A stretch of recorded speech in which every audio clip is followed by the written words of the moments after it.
Bismillahirrahmanirrahim. Assalamu alaikum, dear students. I am in front of you with an interesting topic, that is narrative essay. It might appear to be an easy topic, but it has so many tips and techniques and so many expectations with regard to the Cambridge examiner's expectation that you will be amazed to see and listen today's video, inshallah. But let me explain you that this video is meant for IGCSE students and even any student who is planning to write the narrative essay for any kind of exam. So let's look at the definition of narrative essay as to what does it mean. First of all, let's look at the definition. The narrative essay is described as a piece of writing which tells a story containing a series of connected events or a sequence of connected events.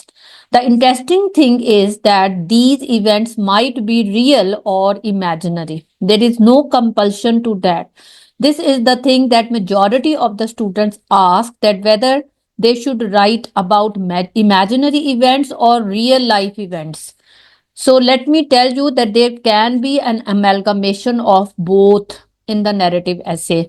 Rather, the best stories are those which should seem to be real. Even if you are talking about imagination, even if you are talking about some fake incidents, but you produce them in such a way that they should look like real. So, starting with narrative essay, IGCSE English first language learners, the topic is narrative essay, and this question carries 40 marks. And there will be only two questions in this paper. Number one will be directed writing, and number two will be narrative essay. But there will be choice between narrative essay and descriptive essay. This video is particularly meant for narrative essay. Inshallah, I will be making an important video on the topic of descriptive essay as well. And this question of narrative essay carries 40 marks. As far as the division of marks is concerned, there are 16 plus 24 marks. We will be looking at 16 marks first, which carries 16 marks for content and structure. That what is the structure of your story and what is the content of your story. I will be talking in detail about these aspects, so don't you worry. And the remaining 24 marks are for style and accuracy. So you see that this is an interesting development that you need to keep in mind, that almost double marks are for style and accuracy. And accuracy of what, that we will discuss. As far as the word limit for this question is concerned, it is just 350 to 450. But again, let me remind you that no one is supposed to count the number of words. You should have ample analysis of the space which you utilize in writing 450 words. Even if you exceed a bit, but remember that all the steps you should have taken. And what are the steps? For example, you should have done planning of your story. You must spare time for proofreading. Those students who just write and write blindly without planning and without considering their mistakes, they basically result in, God forbids, bad grades. So the thing is that don't just write and write. You can exceed a little bit. For example, I say you can go up to for example, 500. But those students who are already making more mistakes, so they must not self-penalize themselves by exceeding the word limit. They should remain within this word range of 350 to 450. As far as the time allotted for this question, it is 1 hour. So 60 minutes, meaning don't just write. 5 to 10 minutes you should spend on planning, and 5 minutes definitely you should have for proofreading.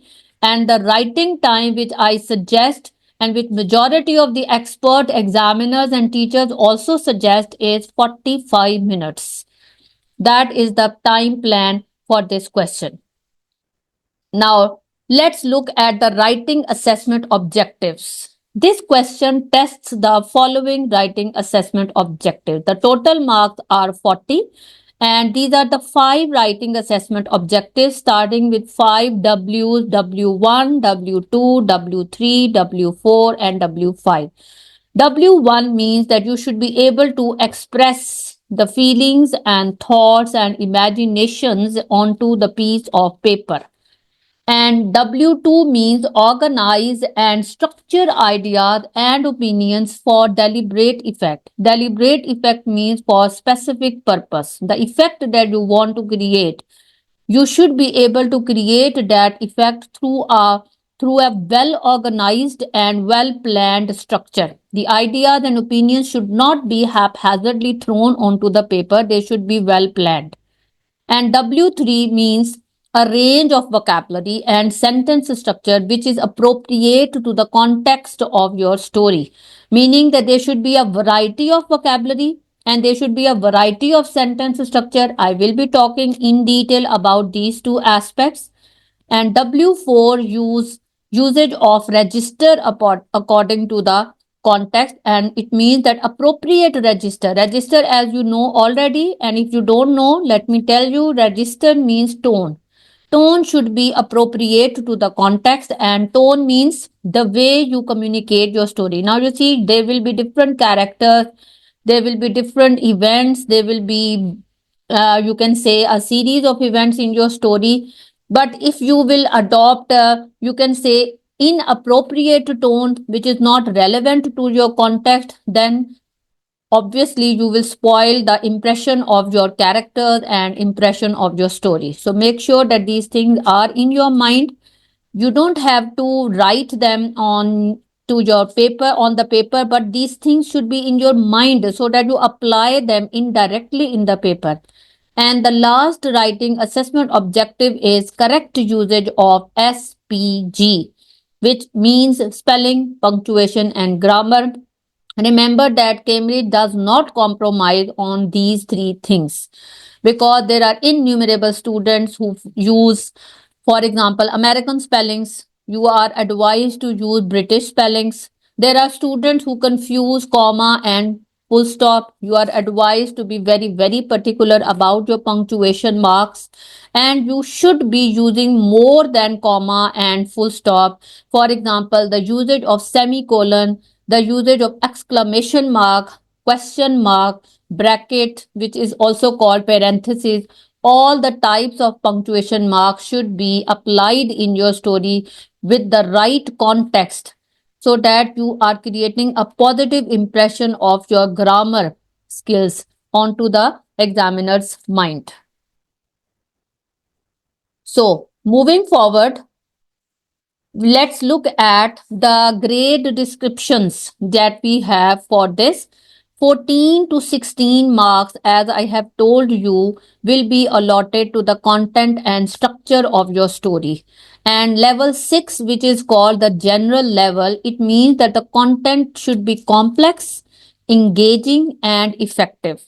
Content is complex, engaging means that the reader is bound to read forward. He is engaged in such a way that he wants to read on.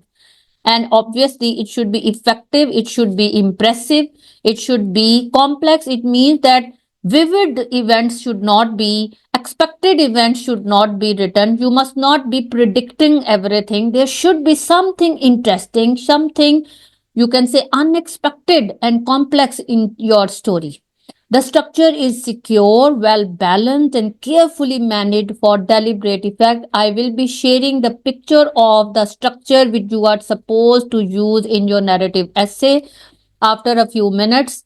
Then, what is the level of, you can say, specific for descriptive? Many well defined and developed ideas and images create a convincing overall picture with varieties of focus. We will be comparing and contrasting a little bit of narrative and descriptive so that you know that how much of the descriptive you have to use in your narrative in order to create a very sound impression of your writing abilities. Because if you just tell your story and you don't describe your characters or your setting or your scenes, then obviously you cannot do justification with the true essence of narrative essay. Because narrative is not completely narrative, it is an amalgamation of narrative and descriptive. That is why many experts call it narrative cum descriptive essay.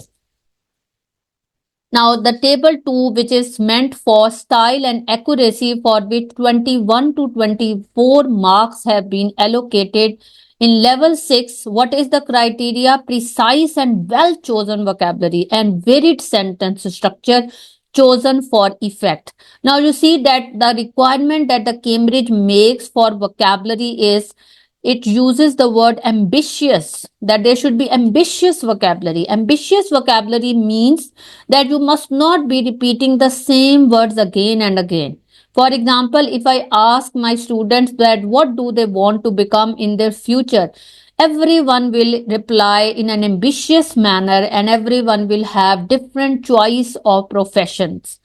So this is the example of ambitious vocabulary. For example, if you want to describe something which is very good, so you must not be repeating the word good, very good again and again. There should be ambitious vocabulary. For example, you can say excellent, you can say exemplary, you can say outstanding, you can say praiseworthy, you can say commendable. So you see there are innumerable synonyms of for good, so which you have to apply in a right way, in the right context. Don't just pour on the vocabulary in your paper. Rather, the right word at the right place in the right context will create the right impression. And as far as the sentence structure is concerned, this is the most important thing after plot. As far as the feature of language is concerned, sentence structure is the most important. Even vocabulary is of secondary importance, because even if you don't know difficult vocabulary, if you can vary your sentence structure, the starters are not same boring repetitive words. For example, she at the beginning of every sentence or I at the beginning of every sentence. That should not be the criteria of writing long and short sentences with different clauses. That should be the aim of students. I will be sharing some examples. I also have a sample essay at the end. So please watch the complete video. Consistent and well chosen register which is suitable for the context is the next criteria, which is called W4 for style and accuracy. Spelling, punctuation, and grammar should be almost always accurate. No compromise on that. Let's look at what is the specific narrative. The plot is well defined and strongly developed with features of fiction writing such as description, characterization, and effective climax and convincing details.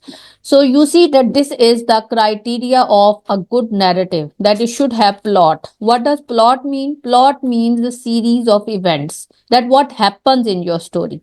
What happens in your story should be defined, well defined, and strongly developed with the features of fiction writing. And what are the features of fiction writing? That there are characters in the story, there are descriptions as well. How do you describe and where do you describe? When you open the story, sometimes you start with the description of weather. Sometimes you start with the description of setting or place where you are writing your story. Sometimes you describe with the mention of time. So you see that descriptions do come in your story. You also describe your characters. And then effective climax. Climax means the peak point of the story, where there is suspense in your story, where you want the readers to be compelled to read on. And then convincing details which should follow the climax. This is the, you can say, the structure of the narrative essay. My tip and advice is that you must not skip the preparation of descriptive essay. A little bit of idea you should have. First of all, because this is a question of 40 marks, there would be two narrative topics, two descriptive topics, and out of these four, you should have to attempt one. So you should have choice. Sometimes the topics are so confusing or so boring for you that you don't feel like writing a narrative. So you should have prepared descriptive as well. So at some point, narrative and descriptive writing converge. Converge means that they merge with each other. Given the fact that narrative writing also requires descriptive vocabulary, repeatedly I am mentioning this. And what is descriptive vocabulary? When you describe your emotions, when you describe the emotions and feelings of the characters involved, when you describe the opening of your story, and you must recount personal experiences if you want to create an effective narrative piece. An emphasis is placed on drilling into the student's mind that they are not to plagiarize plots in the exam. Do not copy.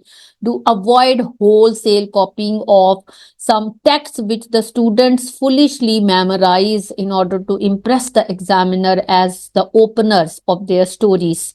So please avoid that. Examiners are far more intelligent and vigilant to detect any kind of copying or wholesale copying or memorization that you would have done in your story. You can write a story based on an incident that you read somewhere.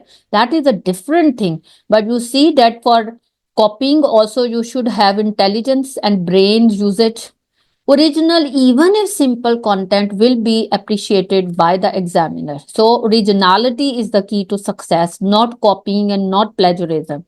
Memorizing passages or opening paragraphs beforehand will do the students no good, as the examiner can recognize when a student is printing something verbatim on his paper. Verbatim means exactly the same. So, this is the advice which I wanted to share with you. What are the qualities of a mature piece of narrative? The first quality it should have is that it should contain complex sentences in which connectives and participles are used. Complex sentences meaning those sentences which start with subordinate clauses. For example, you say, although I was late, comma, I tried to complete the paper in time, or I was successful in completing the paper in time. Now you see it started with a subordinating conjunction, although. So there should be a variety. Every time if you will start your sentence with a pronoun or with a noun, he or Ahmad or Ali or Hassan, that will be a very boring way. You see, the examiner is going to check your starters, that how did you start your sentence, how did you start each paragraph, was there any variety in that. You must avoid the excessive usage of and, but, so as much as possible. Otherwise, the composition would have a juvenile feeling to it. Juvenile feeling means that it would be childish. So avoid their excessive usage. There are innumerable connectors which you can use in order to replace these boring conjunctions. And other than that, when you change the structure of your sentence, so naturally every sentence will start in a different way. One of the most direly needed techniques is the ability to vary sentence structure, and the simple way is to do the switch the orders of main, subordinate, and embedded subordinate clauses. Sometimes you can write a sentence in passive voice. Sometimes you can change the position of clause. The middle clause can come at the start, and the start can go in the middle. You see, the clauses, the position of the clauses can be changed. Remember, spelling mistakes will be akin to little hindrances on an otherwise clear path to a successful narrative piece. Normally, we feel that the story or our road is moving smoothly, but whenever we have a spelling mistake, so you can think that it was like a stone on our way. When a stone comes, so obviously we are stuck and we feel a hurdle in our movement. So consider your spelling mistakes to be the hurdles in the on the passage where you are moving. So try to get rid of your spelling mistakes. One of the major thing is that there should be as minimum circles, red circles in your paper as possible. The look, cover, write, check method can be employed to learn befuddling spelling. What is that method? That you look at the word, then you cover it, then you write it, and then you check whether you wrote it correctly or not. You look cover method, you make a visual image of that word. There are many students who are still making many spelling mistakes because of the excessive usage of mobile phones and the mobile texting language. Remember that written language following the rules of standard English is totally different thing, and the Cambridge examiners are not going to make any compromise with regard to SPG, spellings, punctuation and grammar. They should be accurate. I have repeatedly told you. What are the tips further? That there should be different kinds of punctuation marks. As I have told you, that there should be commas, there should be dashes, there should be brackets, and there should be a variety of punctuation marks. But even some students confuse comma and full stop in hurry. They do not write it correctly. So be very particular about these things. One should use versatile and ambitious vocabulary. I have told you and explained you the meaning of ambitious vocabulary, meaning variety, not the same word again and again. Even you can have some idiomatic expression to describe your happiness, and the kind of vocabulary that you should memorize for the improvement of your narrative essay will be emotive vocabulary. What is emotive vocabulary? Which describes your emotions. What are the emotions of human beings in normal scenario, whether they are happy or they are sad? And normally in our stories, the characters are angry, they shout, they are sometimes speaking very loudly. So in order to describe the behaviors of different characters, you should have strong emotive vocabulary. This is something that you can prepare beforehand, before your exams. Punctuation marks are to be used often very consciously. Our students use them unconsciously, in hurry. And every time you point them out, they say that they did it in hurry. So please be very conscious of that.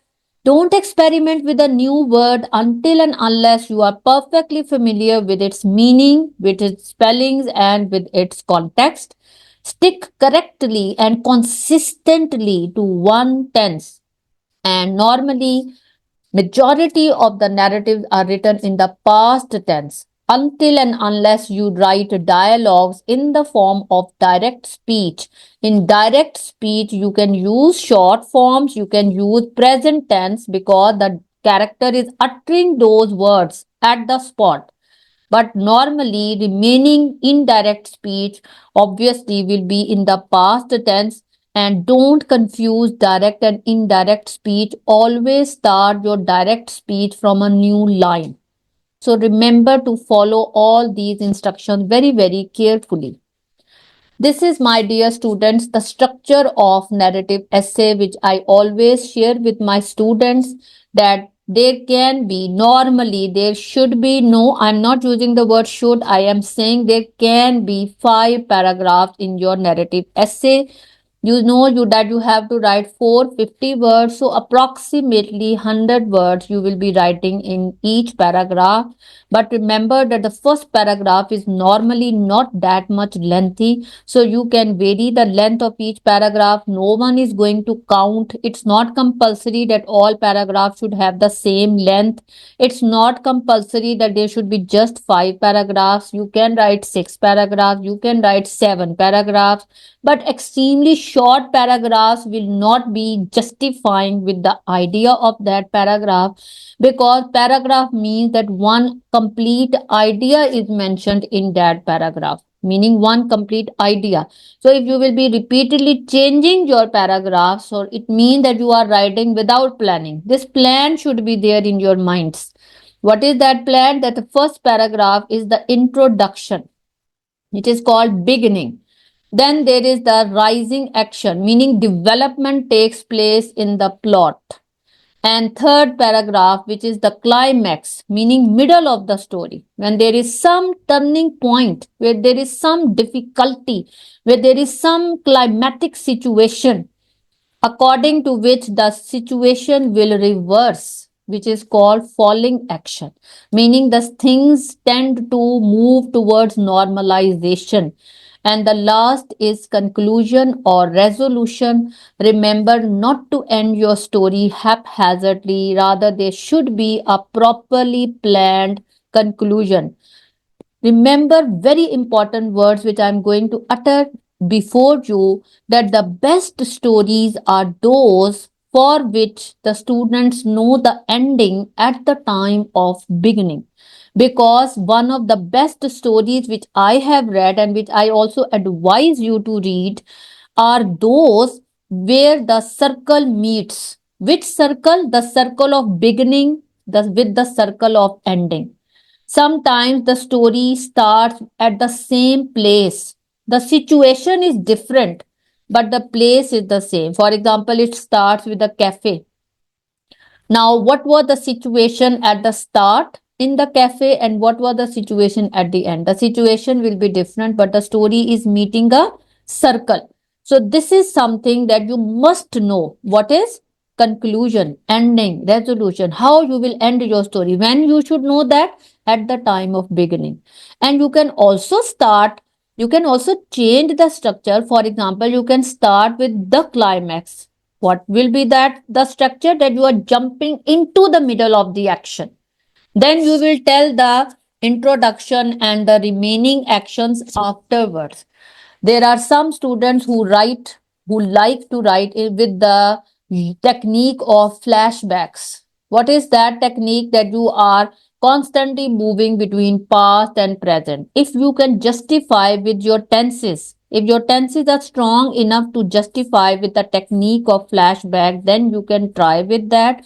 Otherwise, you should avoid that. If you are already making tenses mistakes, then there is no need to use that technique. Now, what are the tips of narrative? I have summed them up. Number one, clear beginning, proper middle and end, clear sense of direction. One should know where you are moving, and when the examiner will know that, when you yourself will know your sense of direction. When you don't know the ending of the story yourself, you started with something, then you moved on towards something else. That will be a very bad story. You must plan your story very, very briefly, even in your neat paper. I have seen the checked papers by the Cambridge examiners, and honestly, the student who got full marks, that student had written the plan, the rough plan, onto the neat paper. So please don't hesitate in writing the rough plan. You can write it with the heading of rough plan, and later you can start your story, and the examiner will be really impressed with that effort, and you yourself will feel at ease when you would have done the planning of your story. There should be some shape of your story, just as I have shared one shape. There should be exposition, meaning the things should be exposed, things should be clarified. There must be a climax in your story, and there must be a proper ending. Tips continue. Number one, avoid cliches. What does cliche mean? Overly used phrases. For example, majority of the students still say once upon a time at the beginning of the story, or majority of the students says it was early morning, it was 7 a.m., I woke up, the alarm buzzed, something like that.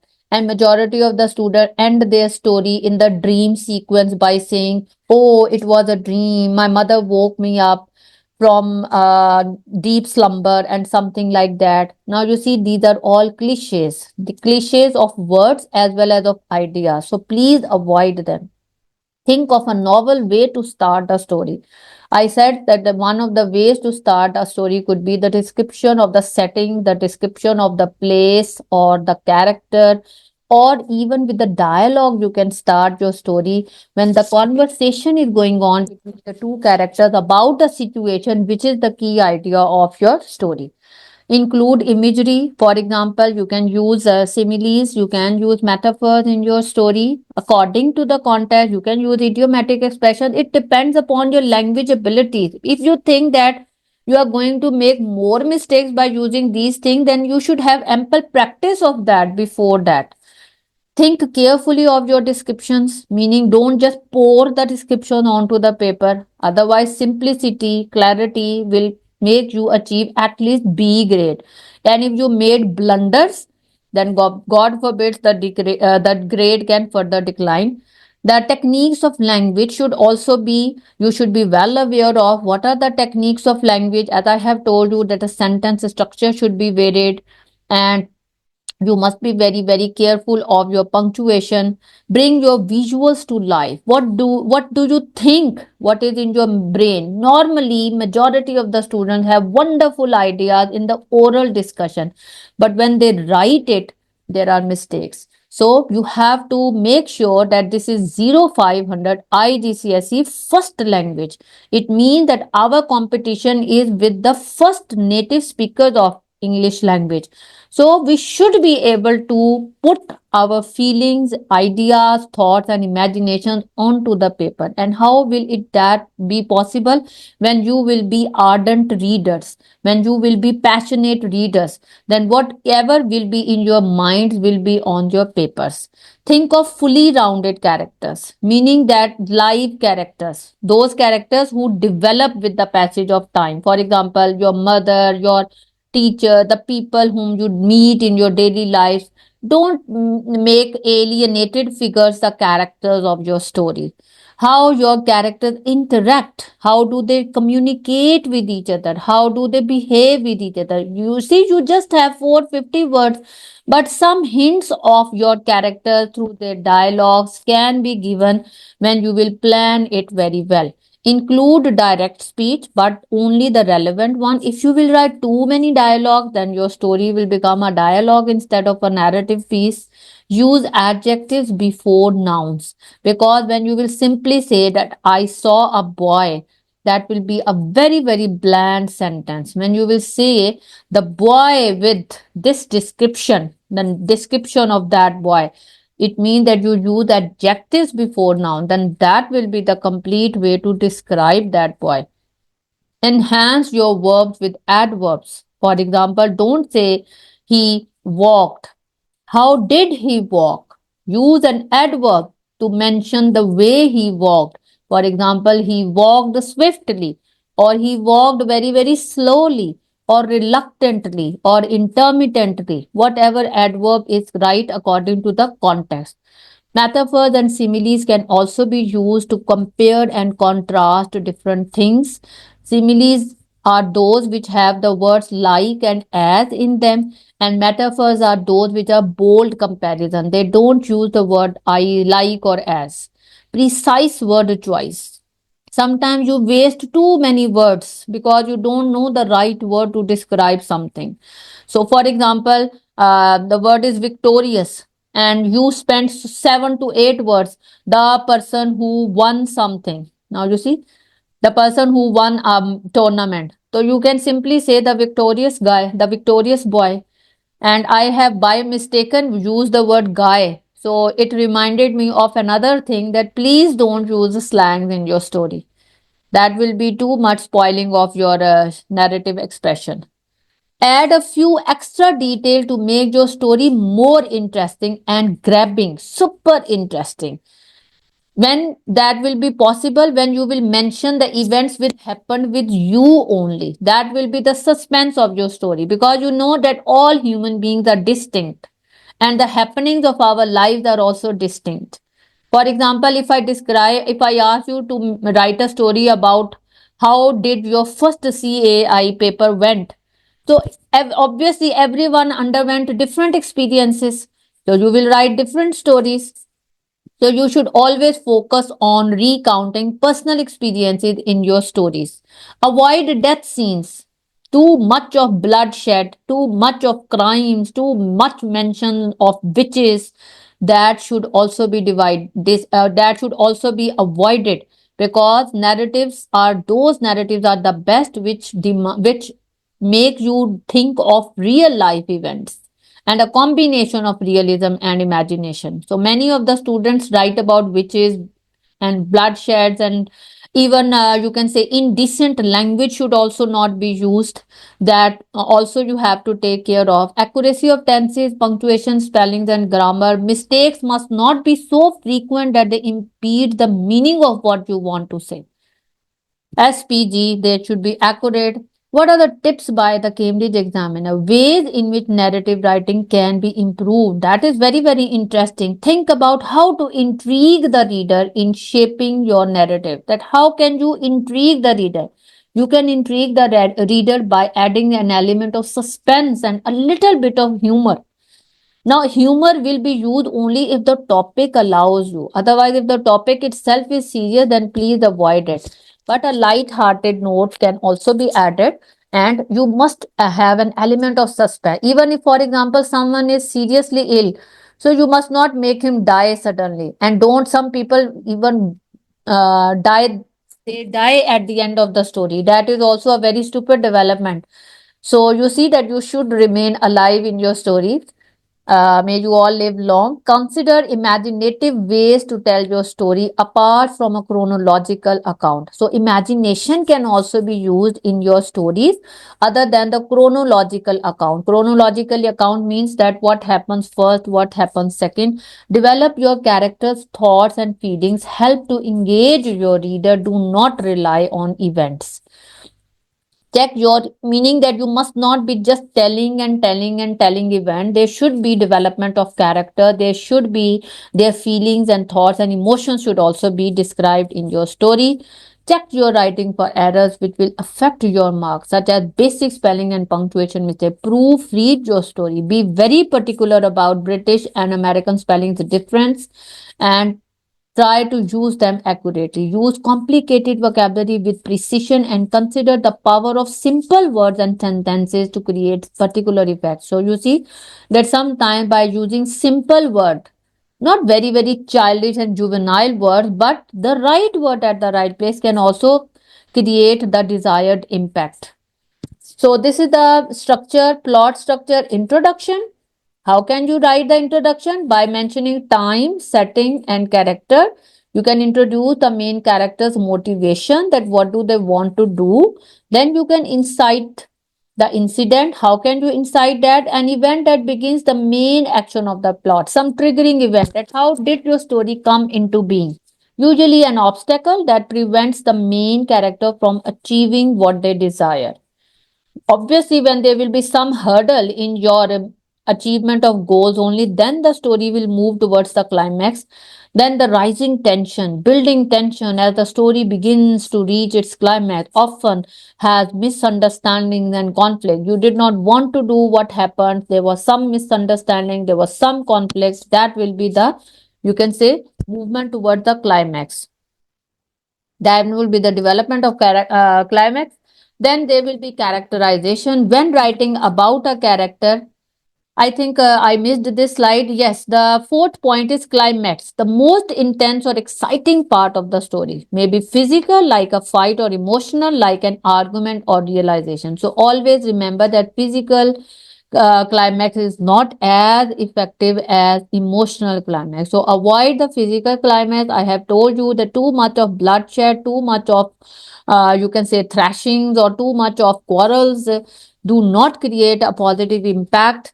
You should have emotional climax. Resolution, the conclusion of the story after the climax, often answering any final question the story has not yet addressed. In short stories, keep this brief because obviously you have short word limit and 1 hour only. When writing about a character, you should consider these four things. Number one, what was his appearance? What actions did he take in the story? How did he speak and communicate? And what do they care about? Motivation, what drives them in life? What is the trigger of you can say of their life? Recap, bring your characters to life. Do not include too many characters, do not include too many dialogues also, or do not include too many action and too much description. Avoid excessive dialogues. Setting should be realistic. Make your house and avoid haunted houses and supernatural places for setting. You see, many students after reading Harry Potter, they are very fond of writing about witches and haunted houses and supernatural places. So you must avoid that. You must create the impression that now you are Cambridge learners of senior section. So you should have some mature thoughts and some mature message. Weather is also an important tool to create an important atmosphere. Vocabulary choice and sentence structures are incredibly important.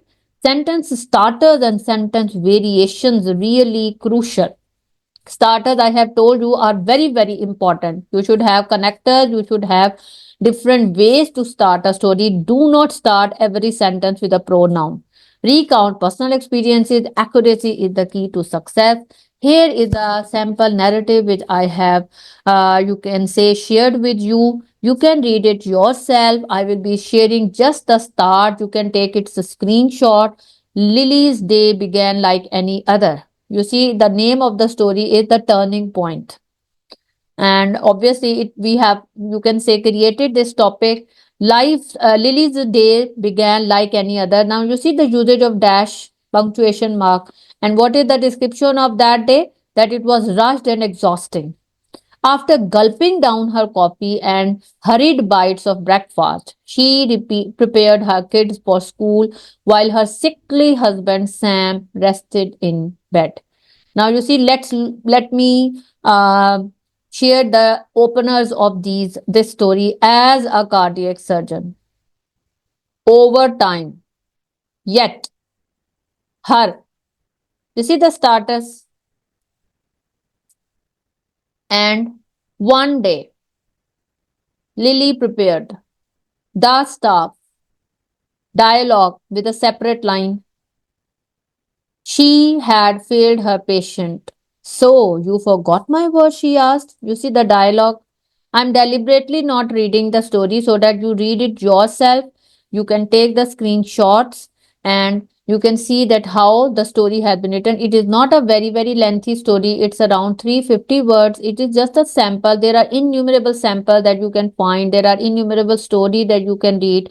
Somerset Maugham is a very popular writer. You can read his short stories. You can read the stories of Chicken Soup for the Soul. You can read a sample narrative which the Cambridge examiners have provided online. So you must read in order to write a good short story. This is all, my dear student, from my side with regard to the narrative essay. Best wishes for your examinations. Allah Hafiz.